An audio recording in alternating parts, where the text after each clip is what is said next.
ಕೇಂದ್ರ ಸಚಿವ ಎಚ್.ಡಿ. ಕುಮಾರಸ್ವಾಮಿಗೆ ಈಗ ಸಂಕಷ್ಟ ಎದುರಾಗಿದೆ. ಕುಮಾರಸ್ವಾಮಿ ಪ್ರಾಸಿಕ್ಯೂಷನ್ಗೆ ಅನುಮತಿಯನ್ನ ಕೇಳಿದೆ ಎಸ್ಐಟಿ. ಈಗ ಪ್ರಾಸಿಕ್ಯೂಷನ್ಗೆ ಅನುಮತಿಯನ್ನ ಕೇಳಿದೆ. ಎಚ್.ಡಿ. ಕುಮಾರಸ್ವಾಮಿ ಪ್ರಾಸಿಕ್ಯೂಷನ್ ಕೋರಿ ರಾಜಭವನಕ್ಕೆ ನಿನ್ನೆ ಎಸ್ಐಟಿ ಪತ್ರವನ್ನ ಬರೆದಿದೆ. ಎಚ್.ಡಿ. ಕುಮಾರಸ್ವಾಮಿ ವಿರುದ್ಧ ಆರೋಪ ಪಟ್ಟಿ ಸಲ್ಲಿಕೆಗೆ ಅನುಮತಿಯನ್ನ ಕೋರಿ ಮನವಿಯನ್ನ ಈಗ ಮಾಡಲಾಗಿದೆ.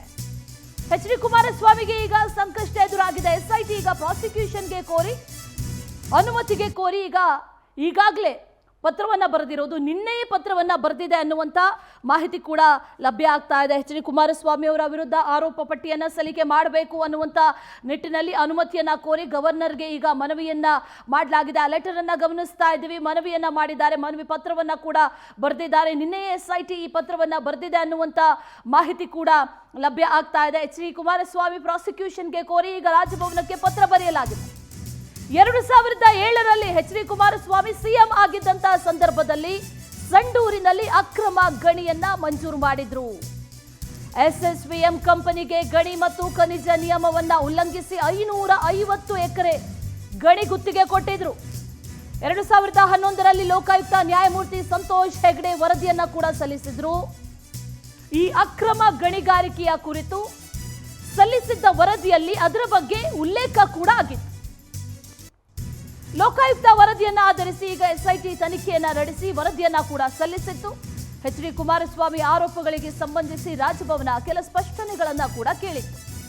ಎಸ್ಐಟಿ ಮುಖ್ಯಸ್ಥರು ರಾಜ್ಯಪಾಲರು ಕೇಳಿದಂತಹ ಸ್ಪಷ್ಟನೆಗಳಿಗೆ ಈಗ ಉತ್ತರವನ್ನ ಕೂಡ ಕೊಟ್ಟಿದ್ದಾರೆ. ಇದರ ಜೊತೆಗೆ ನಿನ್ನೆ ಸಂಜೆ ಪತ್ರವೊಂದನ್ನು ಬರೆದಿದ್ದಾರೆ, ಮನವಿ ಪತ್ರವನ್ನ ಬರೆದಿದ್ದಾರೆ. ಪ್ರಾಸಿಕ್ಯೂಷನ್ಗೆ ಅನುಮತಿ ನೀಡಬೇಕು ಅನ್ನುವಂಥ ಪತ್ರವನ್ನ ಕೂಡ ಈಗ ಎಸ್ಐಟಿ ಸಲ್ಲಿಕೆ ಮಾಡಿರೋದು. ಎಚ್.ಡಿ. ಕುಮಾರಸ್ವಾಮಿ ಅವರ ವಿರುದ್ಧ ಆರೋಪ ಪಟ್ಟಿಯನ್ನ ಸಲ್ಲಿಕೆ ಮಾಡಬೇಕು, ಹಾಗಾಗಿ ಅನುಮತಿ ನೀಡಬೇಕು ಅಂತ ಎಸ್ಐಟಿ ಈಗ ಮನವಿಯನ್ನ ಮಾಡಿಕೊಂಡಿದೆ. ಮತ್ತಷ್ಟು ಡೀಟೇಲ್ಸ್ ಅನ್ನ ನೀಡ್ತಾ ಹೋಗ್ತಾರೆ ನಮ್ಮ ಪ್ರತಿನಿಧಿ ರೂಪೇಶ್, ನೇರ ಸಂಪರ್ಕದಲ್ಲಿ ಜಾಯಿನ್ ಆಗ್ತಾ ಇದ್ದಾರೆ.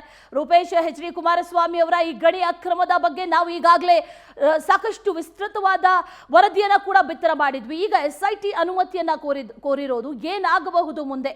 ಎಚ್.ಡಿ. ಕುಮಾರಸ್ವಾಮಿಗೂ ಕೂಡ ಸಂಕಷ್ಟನ, ಏನೇನು ಡೀಟೇಲ್ಸ್ ಇದೆ ಇದ್ರ ಬಗ್ಗೆ?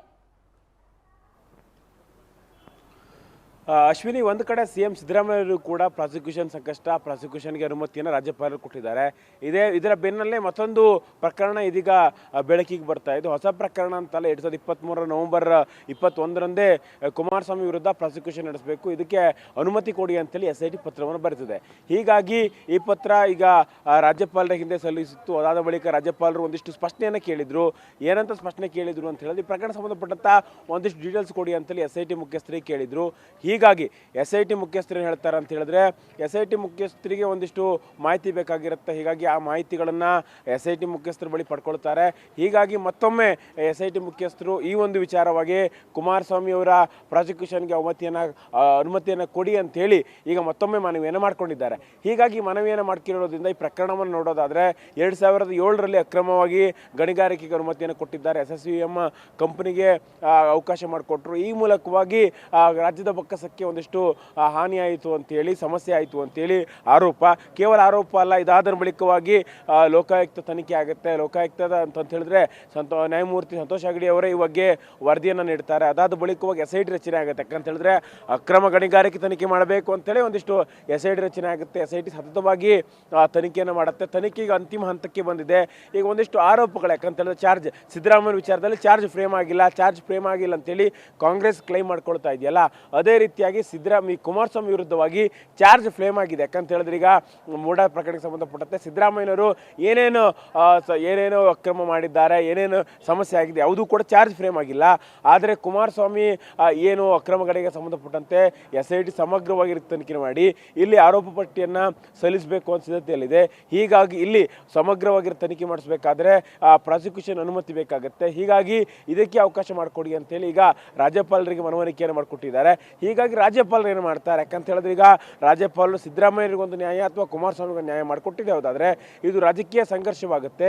ಹೀಗಾಗಿ ರಾಜಕೀಯ ಸಂಘರ್ಷ ಆಗಬಾರ್ದು ಅಂತ ಹೇಳಿದ್ರೆ ಗವರ್ನರ್ ಏನು ಮುಂದಿನ ನಡೆಯನ್ನು ತೆಗೆದುಕೊಳ್ತಾರೆ ಅಂತ ಹೇಳಿ ನೋಡಬೇಕಾಗುತ್ತೆ. ಅದೇ ರೀತಿಯಾಗಿ ಮೊನ್ನೆ ಕೋರ್ಟ್ನಲ್ಲೂ ಕೂಡ ರಾಜ್ಯಪಾಲರ ಪರ ವಕೀಲರು ಹೇಳ್ತಾರೆ ಯಾವುದೇ ರೀತಿಯಾಗಿರ್ತಕ್ಕಂಥ ಪ್ರಕರಣ ಉಳಿದಿಲ್ಲ ಅಂತೇಳಿ. ಯಾಕಂತ ಹೇಳಿದ್ರೆ ಅದೇ ವಿಚಾರವನ್ನು ಇಟ್ಟುಕೊಂಡು ನಿನ್ನೆ ಮನು ಸಿಂಘಿಯವರು ವಾದ ಮಾಡ್ತಾರೆ. ಯಾಕಂತ ಹೇಳಿದ್ರೆ ಬೇರೆ ಬೇರೆ ಪ್ರಕರಣಕ್ಕೆ ಸಂಬಂಧಪಟ್ಟಂತೆ ರಾಜ್ಯಪಾಲ ಇನ್ನೂ ಕೂಡ ಅನುಮತಿ ಕೊಟ್ಟಿರಲಿಲ್ಲ.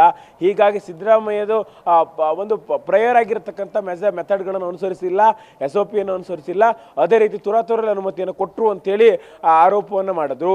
ಹೀಗಾಗಿ ಅದೇ ಪ್ರಕರಣಕ್ಕೆ ಸಂಬಂಧಪಟ್ಟಂತೆ ಇದೀಗ ಮತ್ತೊಮ್ಮೆ ರಾಜಕೀಯ ಸಂಘರ್ಷ ಏರ್ಪಡುತ್ತಾ ಅಥವಾ ಗವರ್ನರ್ ನಿಲುವೇನು ಅನ್ನೋದನ್ನ ನೋಡಬೇಕಾಗುತ್ತೆ ಇಲ್ಲಿ Ashwini. Okay Rupesh, thank you ಡೀಟೇಲ್ಸ್ಗೆ.